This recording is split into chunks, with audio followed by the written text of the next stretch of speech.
ఖజానా ఖాళీ అని నా నోట్ల నుంచి ఎప్పుడన్నా మీరు విన్నారా? లంకె బిందెల కోసం వచ్చినామని అన్ననా? ఎవడన్నా ముఖ్యమంత్రి లంకె బిందెలని మాట్లాడొచ్చునా? నీకు ఏ పరిస్థితి దొరికిందో ఆ పరిస్థితి మీద ముందటికి ఒక మార్గం వేసుకొని ఎట్లా దాన్ని చక్కగా చేయాలో చేయాలి. మొన్నటిదాకా బీఆర్ఎస్ ప్రభుత్వం ఉన్నది, 10 ఏళ్ళు పనిచేసినాం. ఎస్, ప్రజలు మీకు ఇచ్చిన మాకు అభ్యంతరం లేదు, మాకంత ఈర్ష్య కూడా లేదు.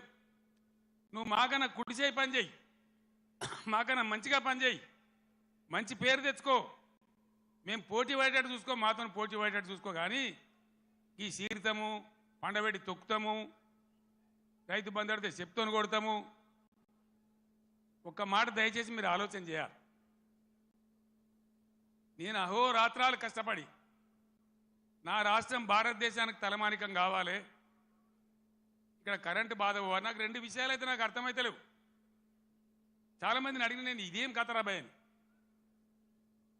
మంచినీళ్ళు భగీరథ ప్రయత్నం చేసి 2-3 నెలలు రాత్రి నిద్ర లేకుండా రాత్రి 3 గంటల వరకు కూడా పనిచేసి ఒక అద్భుతమైన పథకం రూపకల్పన చేసి మంచి సోర్సుల దగ్గర పెట్టి నేను ఒక ఛాలెంజ్ చేసిన అసెంబ్లీలో మీకు జ్ఞాపకం చేస్తా ఉన్నా.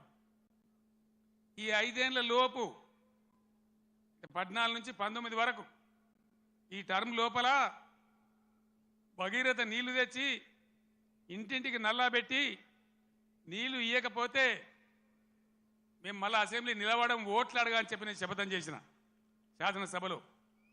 అదే పద్ధతిలో తెచ్చి ప్రతి ఇంటికి ఆదిలాబాద్ గోండుగూడెంలో, నల్లగొండ లంబాడి తండాలో అందరికీ కూడా వచ్చే విధంగా ప్రతి ఇంటికి నల్లా ఇచ్చి బ్రహ్మాండంగా మంచినీటి సరఫరా చేసినాం. ఇప్పుడున్న ప్రభుత్వానికి ఆ పథకం నడిపే తెలివి లేదా అని నేను అడుగుతా ఉన్నా. ఎందుకు ఇలా మిషన్ భగీరథల సమస్యలు వస్తూ ఉన్నాయి? అదేవిధంగా రెండవది కరెంటు. మీ అందరికి తెలుసు, నేను ముఖ్యమంత్రి అయినాడు కరెంటు ఎట్లా ఉండే. ఏడాది అర్థం లోపల దాన్ని బాగా చేసి రెప్పపాటు సెకండ్ పాటు కరెంటు పోకుండా రాష్ట్రంలో అన్ని వర్గాలకు కరెంట్ ఇచ్చినాం. పోచారం శ్రీనివాసరెడ్డి గారు